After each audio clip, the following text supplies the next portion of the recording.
खुलुमबाय आंनि YouTube channel knowledge media and एनालाइसिसआव नोंथांमोनखौ बरायबाय। दिनै आं नोंथांमोननो मोनसे सिरियास भिडिअ लानानै फैदों। द्रिडेट बर' मिलिटेन्ट नङा होमबा? द्रिडेट बर' मिलिटेन्ट, द्रिडेट बर' मिलिटेन्ट बेवहाय बर' सोदोबा मानो फैखो आरो द्रिडेट थामहिनबा मा?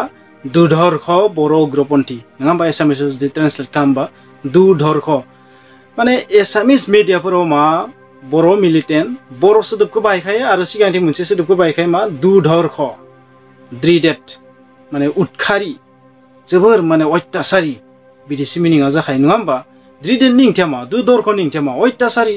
स' सोर बर' उग्रपन्थीखौ नोंथांमोना बेबायदि अत्याचार नुदों? माने तालिबान बायदि मोनदों नामा? तालिबाना दा आफगानिस्तानखौ लें लें मोननैसो डिस्ट्रिक्टखौ सेनानै लाबाय, थैनोबो गिया, सुइसाइड बम्बार जानोबो गिया, आल कायदानि बाथ्राखौनो बुं।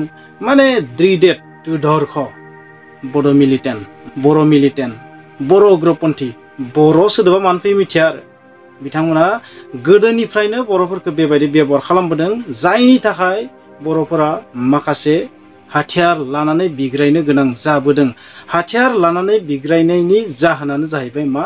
बिथांमोननि बै बायदि बेबहारनि थाखाय। बिथांमोना गोदो मा बुङोमोन? गाहरि खावा, कास्रि, खामु खावा, काक्रा खावा, किबा किबि नङा होमबा? बायदिसिना बुङोमोन। नाथाय बिथांमोना दा खामु खाय, काक्राव खाय, गाहरियाव खाय। गाहरि जायो होननानै अमा जायो होनना जों इनसाल्ट खालामोमोन। दा बिथांमोना अमा दाननाय जायगायाव लाइन जायो बिथांमोना दा। माने सब गाहरि खावा हल, खामु खावा हल, काक्राव खावा हल, सब खावा हल, बर'नि गासै खाद्यखौ आदारखौ बिथांमोना जाजोबो दा। आरो जोंखौ बुङो मा? द्रिडेट बड' मिलिटेन्ट। अट'नुभाया बिथाङा आसामनि सासे मुंदांखा जार्नेलिस्ट नङा होमबा? स' बिथाङा जुदि बेबायदि सोदोबखौ बाहायबा द्रिडेट बर' मिलिटेन्टस, दिनै आसामाव सान्ति जानो थांगासिनो दं। बै सान्ति जानो थांनायाव बिथांमोना सेन्टेन्सखौ माबायदि इउज खालामो? नोंथांमोना माखासे एसामिसनि ससियेल मिडिया इउटुबफोरखौ नायबा नुगोन बिथांमोननि कमेन्ट्स माने बर' हारिनि थाखाय मोनसेबो मोजां कमेन्ट्स लिरा आरो जोंखौ फोरोंनो फैयो माने बर'फोरा ओरै अथ'सो गावसोरबो एखे।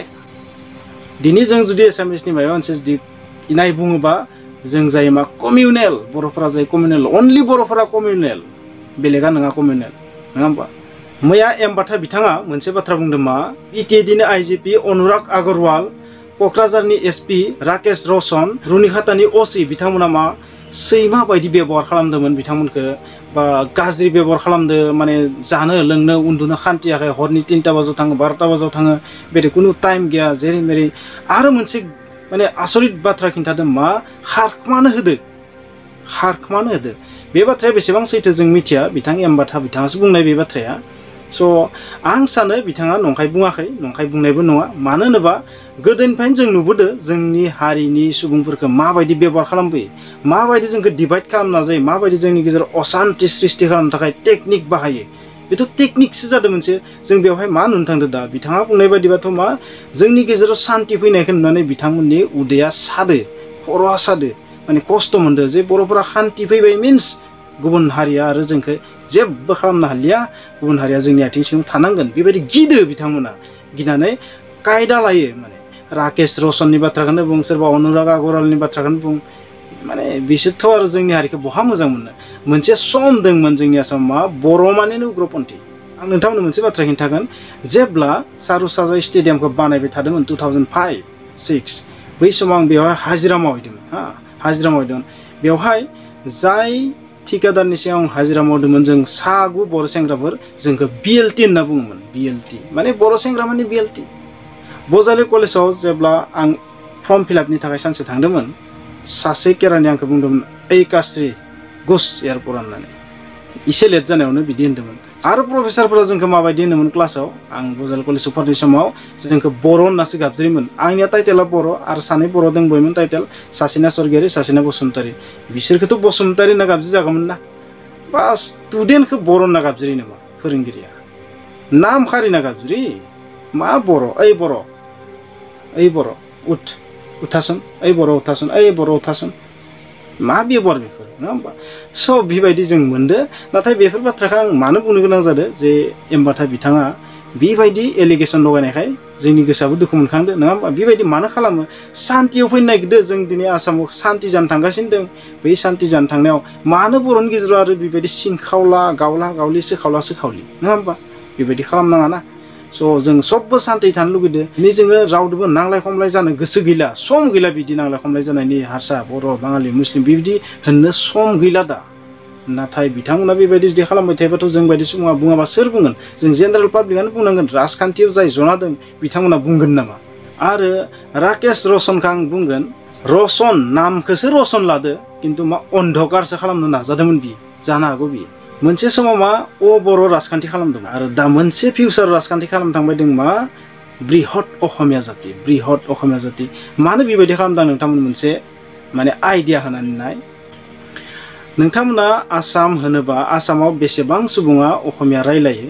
आरो पियर आर्य सुबुं साबेसे अखमिया रायलायो कार्बि आंलंनिफ्राय स्टार्ट जायो बांला रायनाय नङा होमबा बेंगल रायनाय कार्बि आंलंनिफ्राय स्टार्ट आपार आसामनि सुबुंफोरा अखमियाखौ बिराद फाय रायो नङा होमबा गिदिं फिदिं रायलायो बिथांमोना नाथाय बिथांमोननि टाइटेला मा मिथिगोन नोंथांमोना सयकिया गगय बरा बेबायदिसो स' बिथांमोना कि पियर आर्य सुबुं नोंथांमोना मिथिगो आहमफोरा आसामखौ 600 बोसोर खुंदोनो जों जारिमिनाव फरायना मोनो सुकाफानिफ्राय स्टार्ट खालामनानै नाथाय बिथांमोना कालचार धोरोम गासैबो खोमाजोबनानै बिथांमोना कमप्लिट एसामिस स्पिकिं पिपुल जाबाय दा नाथाय बिथांमोनाबो भुलखौ बुजिदो दा बेबायदियाव नुदो जोंनि बर'फोरनिया ना धोरोमा गोमादो ना कालचारा गोमादो जोंनियाथ' माने दावगाबोबायसो दं जोंनियाथ' दावगाबोबायसो दं सानफा एफा भाषायाबो दावगालांबाय दं कालचाराबो दावगालांबाय दं फरायनायाबो दावगालांबाय दं सब दावगालांबाय दं बिनिखायनो गिबाय मा बर'फोरखौथ' हमथानो हालिया नोंगो बर'फोरखौ नुनायाव जाम्बा बायदि नुयो अख्रा बायदि नुयो नाथाय जों खोमाना लायाखै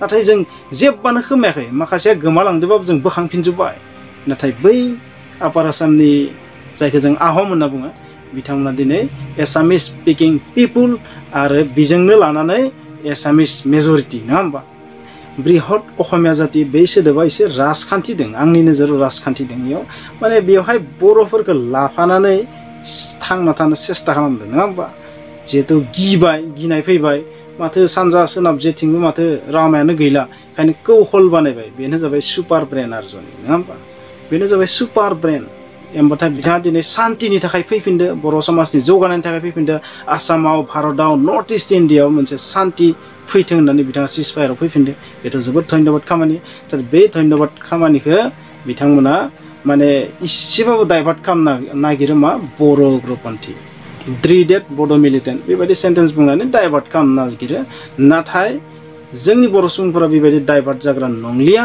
बेबायदि खैसारफोरखौ बुजिनाय जाबाय जेसेबां बुङो बुंथो जोङो खौसेथियै गोरोबनानै अनलायनानै थानो हानांगोन बुंनायखौ बुंबाय थानो हो बुंनायजों जेबो जाया स' बेखिनियानो दिनैनि भिडिअ